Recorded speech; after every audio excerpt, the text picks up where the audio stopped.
কোনো ভোট দিতে পারে নাই, আমিও পারি নাই। 2014 সাল, 18 সাল, 24 সাল জেলেই ছিলাম, ভোট দেওয়ার সুযোগ হয় নাই। এই তিনটা ভোট হারানোর পরে আজকে আলহামদুলিল্লাহ আল্লাহ তাআলা আমাদেরকে ভোট দেওয়ার সুযোগ দিয়েছেন। আমি মহান রব্বুল আলামিনের শুকরিয়া আদায় করি। আল্লাহ তাআলা এই ভোটের মাধ্যমে বাংলাদেশে একটা নতুন অধ্যায়ের সূচনা করে দিন, সেটা দোয়া করি। আমি বিশ্বাস করি শুধু আমি না, বিশেষ করে যুব সমাজ যারা জীবনে একটা ভোটও দিতে পারে নাই, আজকের এই ভোটটার জন্য তারা বড় অপেক্ষায় ছিল।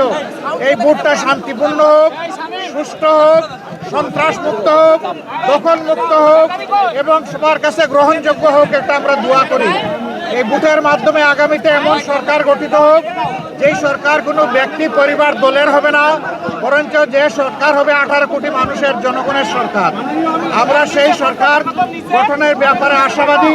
আপনারা আমাদের জন্য দোয়া করবেন। আজকে এই ভোট দিয়ে আমরা এখান থেকে শুরু করলাম, পরবর্তী পর্যায়ে অন্যান্য কেন্দ্রেও যাব, একটু দেখব। আমি আপনাদের সকলের সহযোগিতা চাই। দেশ আমাদের সকলের, এই দেশটা গড়তে হবে সকলে মিলে, হাতে হাত মিলিয়ে। মিডিয়া একটা গুরুত্বপূর্ণ ভূমিকা থাকে, এটা জানেন যে মিডিয়া সমাজের চতুর্থ স্তম্ভ।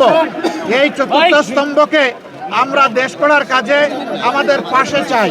আপনারা আশা করি আমাদের জন্য দোয়া করবেন। আপনাদের ভালোবাসার আমরা অত্যন্ত আকাঙ্ক্ষী, আমরা আকাঙ্ক্ষা করি আপনাদের ভালোবাসা পাবো এবং আগামী দিনগুলোতে ইনশাআল্লাহ আমরা দেশ গড়ার কাজে হাতে হাত মিলিয়ে, কাঁধে কাঁধ মিলিয়ে একসাথেই আমরা চলবো ইনশাআল্লাহ। বাকি কেন্দ্রগুলো দেখবো, সারা দেশের খবর নেব। আমরা ছোটোখাটো কোনো বিষয় হলে অবশ্যই এগুলোকে ইগনোর করব, কিন্তু বড় কোনো বিষয় হলে আমরা ছাড় দিব না এবং আমাদের যা করা প্রয়োজন তাই করব।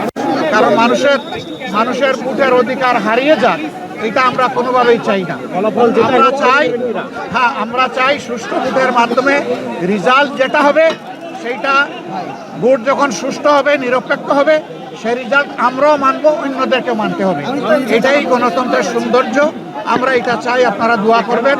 আজকের ভোটের আবারও সাফল্য কামনা করে সারা দেশবাসী প্রত্যেকটা ভোট শান্তিপূর্ণভাবে, নিরাপদে, নিঃসংকোচিতে যাতে সবাই দিতে পারে, নারী পুরুষ সবাই মিলে।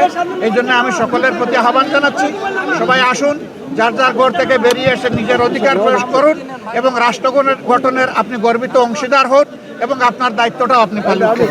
সবাইকে ধন্যবাদ। অনেক জায়গায় টাকা সহ ধরা পড়ছে, এটা কি আপনারা ষড়যন্ত্র পরিবেশন করে না? মিডিয়ার মধ্যেও একই নিউজ ভিন্নভাবে পরিবেশন হচ্ছে।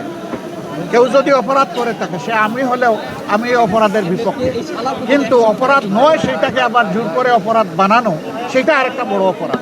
তা সেটা আছে, আমাদের এখানে মেল প্র্যাকটিস আছে। আল্লাহ সবাইকে ধন্যবাদ।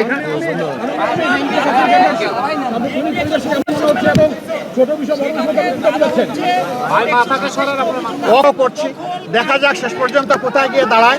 আল্লাহ হাফিজ, আসসালামু আলাইকুম। সবাইকে ধন্যবাদ।